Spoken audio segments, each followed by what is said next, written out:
नमस्कार मित्रों, मैं प्रदीप श्रीवास्तव कहानी टाइम में आपका स्वागत करता हूं। लीजिए सुनिए मेरी कहानी मैं ऑटोवाला और चेतेश्वरानंद का चौथा और अंतिम भाग। इसके पहले आपने सुना कहानी के नायक और चर्चमैन के बीच बहस होती है जब वो रेजिडेंसी घूमने जाते हैं। नायक को बहुत आश्चर्य होता है और दुख होता है कि अंग्रेज अब आज भी भारत को फिर से अपने कब्जे में लेने के लिए साजिश रच रहे हैं और वो धर्मांतरण के जरिए राष्ट्रांतरण करने की फिराक में लगे हुए हैं। लीजिए सुनिए आगे क्या होता है। घर लौटे तो देर हो चुकी थी। हम सब बहुत थकान महसूस कर रहे थे।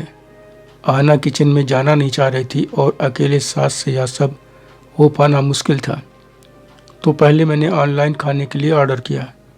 इन बड़ी कंपनियों ने मोहल्ला स्तर पर टिफ़िन सर्विस देने वालों का धंधा ही चौपट कर दिया है।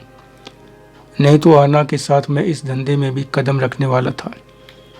ऑर्डर करके सास को बताया तो उनके चेहरे पर आए भावों से लगा जैसे वह इसी की प्रतीक्षा कर रही थी। ससुर जी की अब तक उतर चुकी थी। चर्चमैन से गप्पे लड़ाने में लग गए थे। मिलर दंपत्ति भी। चर्चमैन को अगले दिन आइजोल मिजोरम के लिए निकलना था। वह सास ससुर को भी ले जाना चाहता था लेकिन उन्होंने मना कर दिया। वास्तव में चर्चमैन फॉर्मेलिटी ही कर रहा था। वह अगले दिन ही चला गया। मिलर दंपत्ति एक और दिन रुक कर हमारे आतिथ्य भाव का गुणगान करते रहे। दोनों कुल मिलाकर एक मिलनसार व्यक्ति लगे। उन्होंने सनातन संस्कृति धर्म के बारे में अपने भारत के बारे में उन्हें सनातन संस्कृति धर्म के बारे में अपने भारत के बारे में मैंने अपने भरसक बहुत कुछ बताने का प्रयास किया था। दंपत्ति ने पूरी गंभीरता के साथ बातें सुनी भी थी और एक खुलासा भी किया कि वह अपने एक रिलेटिव के बुलावे पर भारत आए हैं और अब उत्तराखंड जाएंगे। उनकी भारत यात्रा का खर्च भी वही वहन कर रहे हैं। उनके वह रिलेटिव एक बड़े व्यवसायी हैं। वह एक भारतीय योगी के शिष्य हैं। हर साल 1 महीना योगी जी के आश्रम में बिताते हैं। उनके सानिध्य में योग ध्यान कर पूर्ण उज्ज्वसित होते हैं। अपने तनाव से मुक्ति पाते हैं। 2 साल पहले ही दीक्षित होकर टिम में से तेजेश्वरानंद हो गए हैं। टिम में अब तेजेश्वरानंद के नाम से जाने जाते हैं।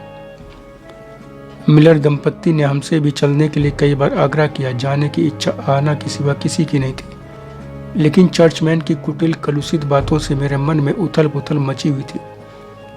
अपने सनातन देश की सुरक्षा अस्तित्व को लेकर बहुत सी बातें सोचते हुए मैं सपरिवार उनके साथ चल दिया। मन में उन योगी जी से मिलने की प्रबल इच्छा उत्पन्न हो गई थी कि आखिर उनमें ऐसी कौन सी योग्यता है कि हजारों किलोमीटर दूर देश के टिम में तेजेश्वरानंद बन गए। उस देश का नागरिक जो हमारे देश को झूठी गंवारों सपेरों का देश कहते हुए 200 वर्षों तक हम पर राज करता रहा। और वहाँ आश्रम में मैंने जो कुछ देखा जाना समझा उसने मेरी आंखें खोल दी। काल सर्प दोष के अभिशाप का जो डर मुझ में बैठा हुआ था, परेशान किए रहता था, उससे मैंने मुक्ति पा ली। चर्चमैन की बातों से जो उलझन बनी हुई थी उसका भी समाधान ढूंढ लिया। बड़ी बात यह कि वहाँ ससुर जी ने स्वयं ही शराब हमेशा के लिए छोड़ देने की सौगंध ले ली। तेजेश्वरानंद के साथ ध्यान योग में लग गए। मैं उन्हें उनकी इच्छा अनुसार वहीं छोड़कर घर वापस आ गया। मेरे मन में लेकिन अपने सनातन संस्कृति देश के लिए एक योजना बनती बिगड़ती रही। सास ससुर वहाँ 2 महीने रहे। इस बीच में वहाँ आना के साथ 4 बार आया गया। 2 महीने बाद सास ससुर का कायाकल्प हो चुका था। शिवशंकर और शिवांशी होकर शुद्ध शाकाहारी योग ध्यान करने वाले बन गए थे और मैं तरुण और आहना आराधना मिलर दंपत्ति सनातन संस्कृति स्वीकार कर महेश्वरानंद पत्नी एलिना से सुदीक्षा बनकर वहां से लौटे। साथ ही योगी जी से यह ज्ञान भी लेकर जो उन्होंने मिलर की इस बात पर दिया था कि जातियों में खंडित समाज कहाँ एक हो सकता है। उनकी आपसी लड़ाई ही इस देश की कमजोर कड़ी है। योगी जी ने जवाब दिया था, यह सही है। इसीलिए जाति व्यवस्था को समाप्त करना भी हमारा उद्देश्य है। इस कमजोर कड़ी को अंग्रेजों ने अपने हित में प्रयोग किया, समाज को और ज्यादा कमजोर बनाया। योगी जी ने उदाहरण देते हुए बताया कि अंग्रेजों ने जाति व्यवस्था को अपने हथियार के रूप में विकसित किया।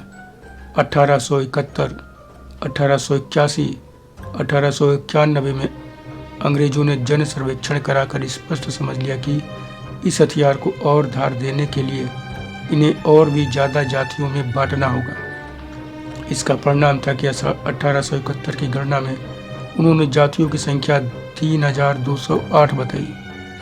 इसके 10 वर्ष बाद ही 1881 में उन्होंने जातियों की संख्या 19,044 बताई और उस समय निकोलस बी डिक्स नाम के विद्वान ने कहा कि यह वृद्धि जातियों के बढ़ जाने की जगह सर्वेक्षण की पद्धति को बदलने का नतीजा थी। निकोलस बी डिक्स की बात सही थी। यह साजिश इतने पर ही नहीं रुकी। प्रिंसेप ने 1834 में केवल बनारस में ही ब्राह्मणों का सर्वेक्षण करके ब्राह्मणों के भीतर 107 जातियां और बना दी थी, जिससे ब्राह्मणों में ही भेदभाव और बढ़ गया। इस हथियार को विकसित करके अंग्रेज 1947 तक शासक बने रहे। यह सोचकर आप आश्चर्य में पड़ जाएंगे कि 1939 में देश की जनसंख्या 30 करोड़ थी।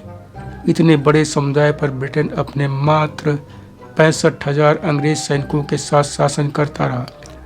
वास्तव में हम पर अंग्रेज या उनसे पहले जो आक्रांता आए वो नहीं, बल्कि हमारी जातीय भेदभाव से निकली नकारात्मक ऊर्जा हम पर राज करती रही, जिसकी डोर विदेशियों के हाथ में होती थी। हमें इस झूठ पर से भी पर्दा हटाना होगा कि ऊंच नीच भेदभाव केवल सनातनी समाज में ही है। इस ऊंच नीच भेदभाव से केवल सनातनी समाज ही ग्रस्त रहा है। दूसरे लोग यह पर्दा डालने में इसलिए सफल हुए क्योंकि सनातनी अपने धर्म संस्कृति के विरुद्ध किसी भी हमले, झूठ फरेब, दुष्प्रचार पर प्रतिक्रिया करना ही भूल गए। कालांतर में तो यह भाव घर कर गया कि को नृप होई हमें कहानी, चेर छाड़ के होई बरायनी। संत तुलसी ने किसी और संदर्भ में मंत्रा से यह बात कहलवाई थी कि को नृप होई हमें कहानी, चेर छाड़ की होई बरानी। लेकिन सनातनियों ने इसे अपना स्थायी भाव बना लिया। कोई कुछ भी कहता करता चला आ रहा है, लेकिन वो निर्लिप्त भाव से जीते चले आ रहे हैं। प्रसंग क्योंकि अंग्रेजों ईसाइयों का चल रहा है, तो आप ईसाइयों को ही देखिए कि इनमें कितने विभेद हैं। इनमें भी एवांजेलिक, प्रोटेस्टेंट, ऑर्थोडॉक्स, कैथोलिक आदि समुदाय हैं। रोमन कैथोलिक रोम के पोप को अपना सर्वोच्च धर्मगुरु मानते हैं, जबकि प्रोटेस्टेंट पोप जैसी व्यवस्था परंपरा के सख्त खिलाफ है। वह किसी को पोप मानने से इनकार करते हैं। वह किसी को पोप मानने के बजाय एकमात्र बाइबिल पर विश्वास करते हैं। ऑर्थोडॉक्सियों ने भी अपना अलग रास्ता अपनाया है। यह भी रोम के पोप को बिल्कुल मान्यता नहीं देते। यह लोग जिस देश में रहते हैं उस देश के पैट्रियार्क को मानते हैं। ईसाइयों में यह सबसे कट्टर और परंपरावादी होते हैं। इसी प्रकार एंग्लिकन समुदाय अपने को प्रोटेस्टेंट नहीं मानते। प्रोटेस्टेंट प्रमुखतया 5 संप्रदायों में विभक्त माने जाते हैं। यह हैं बैप्टिस्ट, मेथोडिस्ट, कैल्विनिस्ट, लूथरन और एंग्लिकन। प्रोटेस्टेंटों में सबसे ज़्यादा लूथरन लोग हैं। इन्हें लूथरन इसलिए कहते हैं क्योंकि लूथर ने ही 16वीं सदी में विद्रोह किया था, जिसके परिणाम स्वरूप प्रोटेस्टेंट शाखा बनी। इसीलिए इनको मानने वालों की संख्या बहुत ज़्यादा है। जैसे यह खूब प्रचारित किया गया कि सनातनियों में तो पूजा करने, धार्मिक ग्रंथ पढ़ने, पूजा स्थलों में प्रवेश आदि पर विभेद है। यह निश्चित ही हमारी सबसे बड़ी बुराई है, जिसे आज हम करीब मुक्ति पा चुके हैं। लेकिन क्या हमने कभी कहीं भी किसी भी स्तर पर यह चर्चा सुनी, पढ़ी, देखी है कि ऐसा कुछ ईसाइयों में भी रहा है? विशेष रूप से मध्यकाल का समय ऐसा रहा है जब आम जनमानस को बाइबिल पढ़ना करीब नामुमकिन हो गया था, क्योंकि कोई भी आमजन बाइबिल की नकल नहीं कर सकता था। परिणाम स्वरूप जनमानस को अपने ही धर्म के बारे में कुछ पता नहीं था। इस स्थिति को देखते हुए कुछ बिशपों पादरियों ने विचार विमर्श शुरू किया। उन्हें लगा कि ऐसे तो धर्म के प्रचार प्रसार में बड़ी बाधा उत्पन्न हो जाएगी। इन्हीं लोगों ने निष्कर्ष निकाला कि पोप का प्रोटेस्ट करेंगे। इन लोगों ने विरोध स्वरूप बाइबिल का अपनी स्थानीय भाषाओं में अनुवाद शुरू कर दिया और नया संप्रदाय प्रोटेस्टेंट बना दिया। योगी जी ने इसी तरह की इतनी बातें बताई कि हम हैरान रह गए। मिलर दंपत्ति उन्हें अवाक से देखते रहे। इसी समय मेरे दिमाग में आया कि यह सबसे उचित समय है कि योगी जी से काल सर्प योग के बारे में भी चर्चा कर ली जाए। इसकी सच्चाई क्या है, ज्योतिष को कितना सही मानना चाहिए, उसे जीवन में कितना स्थान देना चाहिए, क्या विज्ञान की प्रामाणिकता महत्व पौराणिक आख्यानों ज्योतिष से ज़्यादा है। मैंने उन्हें अपने परिवार ज्योतिषाचार्य जी की भविष्यवाणी से लेकर ईसाई बनने तक की सारी बातें विस्तार से बता दी। सुनकर वह मुस्कुराया और कहा, बेटा, जीवन में जितना महत्व विज्ञान को देते हो उतना ही ज्योतिष को भी दे सकते हो। जैसे विज्ञान की तमाम बातें हम सही मानते हुए उन्हें पढ़ते लिखते पढ़ाते बताते उसी के अनुसार आगे बढ़ते चले जाते हैं कि अचानक ही नई खोज सामने आती है। नया सिद्धांत पुराने को गलत सिद्ध कर अपना स्थान बना लेता है। लेकिन समय समाज जीवन तो तब भी नहीं ठहरता, चलता ही रहता है अपनी ही गति से। उदाहरण के तौर पर तुम इस प्रकार समझने का प्रयास करो कि जैसे 1911 में अर्नेस्ट रदरफोर्ड ने इलेक्ट्रॉन के प्रयोगों के बाद अपना परमाणु मॉडल प्रस्तुत किया, क्या वह परमाणु मॉडल आज भी पूर्ववत है? 1932 में जेम्स चैडविक ने परमाणु नाभिक के बारे में जो सिद्धांत प्रतिपादित किया था वह अक्षरशः आज भी वही है क्या? ऑगस्ट केकुले ने बेंजीन संरचना का सिद्धांत प्रतिपादित किया, जो कि कार्बनिक रसायन की महत्वपूर्ण बात हुआ करती थी। उनका सिद्धांत आज भी उतना महत्वपूर्ण है क्या? योगी जी साइंस के बारे में इतना कुछ जानते हैं, यह मेरे लिए आश्चर्यजनक था। हालांकि वह बेहद सहज सरल ढंग से बता रहे थे, लेकिन फिर भी उनकी बातें मेरे स्तर से ऊंची थीं। उन्होंने खगोल रसायन से लेकर जीव विज्ञान तक तमाम संबंधित बातों की झड़ी लगा दी थी। मिलर की पत्नी एलिना यानी सुदीक्षा द्वारा प्रश्न पर प्रश्न करते रहने के कारण बात बड़ी देर तक साइंस की ही चलती रही। सुदीक्षा की भी साइंस को लेकर जानकारी बड़ी जबरदस्त थी। मैं बड़ा इम्प्रेस हो रहा था। एक समय तो मुझे ऐसा लगा कि उसके प्रश्नों के कारण मेरे मूल प्रश्न के उत्तर की बात रह ही जाएगी। लेकिन मेरी व्याकुलता योगी जी ने पहचान ली और फिर सुदीक्षा के ही एक प्रश्न के उत्तर के साथ ही उन्होंने मेरे मूल प्रश्न की ओर बात मोड़ी। कहा, मोटे तौर पर यह समझ लो कि योग और ज्योतिष कोई पूजा पाठ की वस्तु नहीं बल्कि विज्ञान है।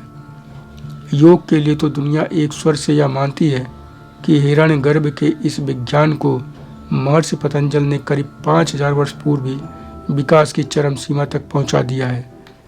यह पूर्णतः विकसित विज्ञान है जिसके माध्यम से स्वस्थ रहा जा सकता है, और यह जागे हुए भारतीय समाज के सदप्रयासों का ही परिणाम है कि प्रत्येक 21 जून को पूरी दुनिया योग दिवस मनाती है, इसे अपनी जीवन शैली का हिस्सा बना रही है।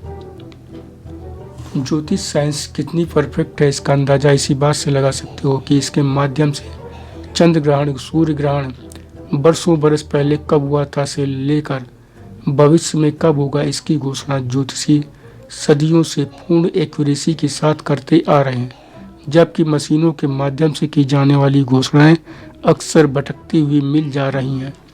जहाँ तक बात किसी व्यक्ति के बारे में भविष्यवाणी की है, तो जैसे गणित में 1 दशमलव भी गलत कर दिया जाए तो उत्तर गलत हो जाएगा, वैसे ही ज्योतिष में तिथि, जन्म का स्थान, समय और उस समय ग्रहों की स्थिति पूर्णतः सही नहीं लिखी गई है तो उस व्यक्ति के बारे में सही भविष्यवाणी करना संभव नहीं है। आंशिक रूप से ही कुछ बताया जा सकता है। इसके साथ ही यह भी अत्यंत महत्वपूर्ण है कि ज्योतिषी ज्योतिष विज्ञान की समग्र जानकारी रखता है। वह इस विज्ञान का प्रकांड पंडित है कि नहीं। यदि सब सही है तो निश्चित ही भविष्य की सटीक गणना की जा सकती है। इसकी आधी अधूरी जानकारी के साथ ही इसका व्यवसाय करने वालों ने इसे हंसी मजाक का विषय बना दिया है। ऐसे अधकचरे ज्ञानियों से बचना चाहिए। ऐसे लोगों के कारण भ्रमवश लोग अपना अपने परिवार का जीवन बर्बाद कर लेते हैं। योगी जी की गणना में मैं, मेरा परिवार ऐसे ही लोगों की श्रेणी का शिकार निकला। मिलर यानी महेश्वरानंद सुदीक्षा को मैंने अतकसरी जानकारियों के आधार पर जितनी पौराणिक बातें बताई थी, उन्हीं के आधार पर उन्होंने तमाम प्रश्न करे। सुदीक्षा ने ही योग साइंस है या पूजा पद्धति यह प्रश्न खड़ा किया था। योगी जी ने सभी का समाधान दिया। उन्होंने सारतः बताया, हमें मूलतः यह समझ लेना चाहिए कि सनातन धर्म जड़वादी नहीं है कि जो पहले कह दिया गया उस पर कोई विचार विमर्श या परिवर्तन नहीं हो सकता। समय समय पर नए विचार सिद्धांत विद्वानों द्वारा रखे जाते हैं जो सनातन पौराणिक आख्यानों को और समृद्ध करते हैं। उदाहरणार्थ आप अद्वैत वेदांत को ही देखिए, यह वेदांत की ही एक शाखा है। शंकराचार्य ने अपने सिद्धांत को ब्रह्म सूत्र में प्रतिपादित किया।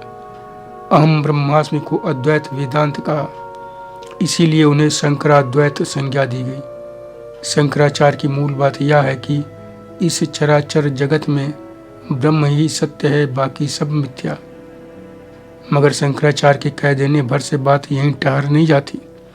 ईश्वर के बारे में अनेक विचारधाराएं प्रस्तुत होती रही हैं, जिनमें मुख्यतः केवलाद्वैत, द्वैत, अद्वैत, द्वैतताद्वैत, विशिष्टताद्वैत जैसे अनेक विचारधाराएं हैं।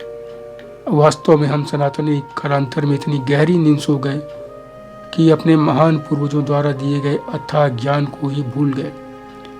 अज्ञानता में बाहरी जो कहते रहे वही सही मानते चले आ रहे हैं। विवेकानंद ने कहा, उठो जागो, लेकिन फिर भी हम अभी तक ठीक से जागे नहीं हैं। जब कोई बाहरी कुछ कहता है तब हम समझते हैं कि हम पहले क्या थे।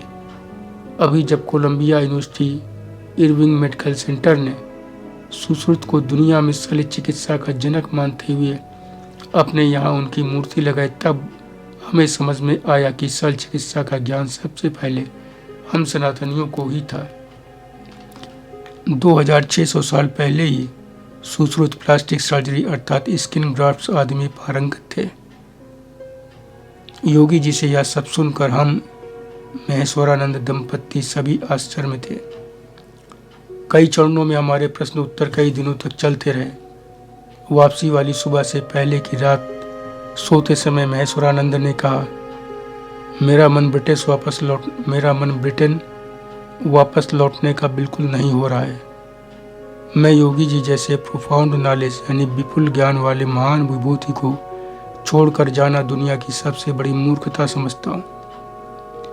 मैं यहीं हमेशा उनके साथ रहकर ग्रेट स्पिरिचुअल पौराणिक नॉलेज को पूरी दुनिया में सब तक पहुंचाना चाहता हूँ।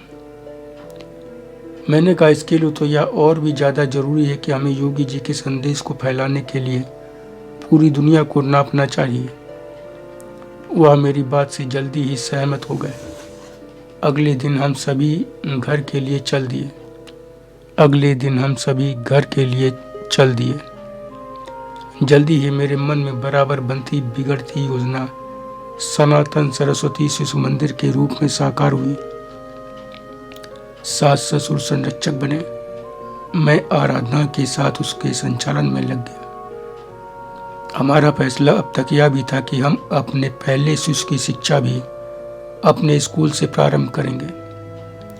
काल सर्प दोष के भय ने अभी तक हमें माँ बाप बनने से रोक रखा था, मगर यह भय आश्रम में खुद ही मुझसे भयभीत होकर हमेशा के लिए दूर चला गया, जिसके कारण मैंने घर परिवार त्याग दिया था। ऑटो रिक्शा ड्राइवर, नौकर बन चाकरी करने लगा था।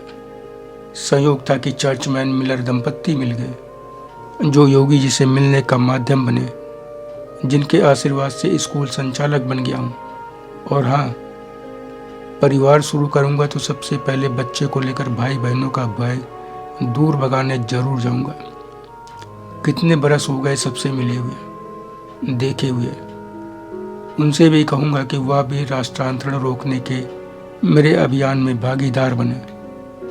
तो मित्रों, अब मैं ऑटो वाला नहीं, स्कूल संचालक तरुण हूँ और पूरे विश्वास के साथ कहता हूँ कि साल भर के अंदर पिता बनूंगा। कई बच्चों का पिता बनने का प्लान है मेरा। आखिर राष्ट्रांतरण रोकने और हमारा जो हिस्सा राष्ट्रांतरित होकर अलग हो चुका है, उसे फिर से हासिल करने के लिए संख्या बल बहुत बहुत बढ़ानी है, बहुत बड़ी करनी है। आप भी जुटिए, मैं तो जुट गया हूँ, क्योंकि सच में आज़ादी भी तो लेनी है। अभी तो धूर्त अंग्रेजों ने शासन चलाने हेतु सत्ता हस्तांतरित भर की है। आप और मेरी तरह सबको यह झुंझुना थमाया गया कि हम आज़ाद हैं। हमें आज़ादी का तोहफा देने का एहसान लाद करना जाने कितने लोग महान नेताओं में अपना नाम दर्ज कराए बैठे हैं। गीत गवाते आ रहे हैं कि दे दी आज़ादी बिना खड्ग बिना ढाल। इस झूठ से भी पर्दा हटाना है, बहुत भारी पर्दा है, इसलिए बहुत सारे लोगों की ज़रूरत है।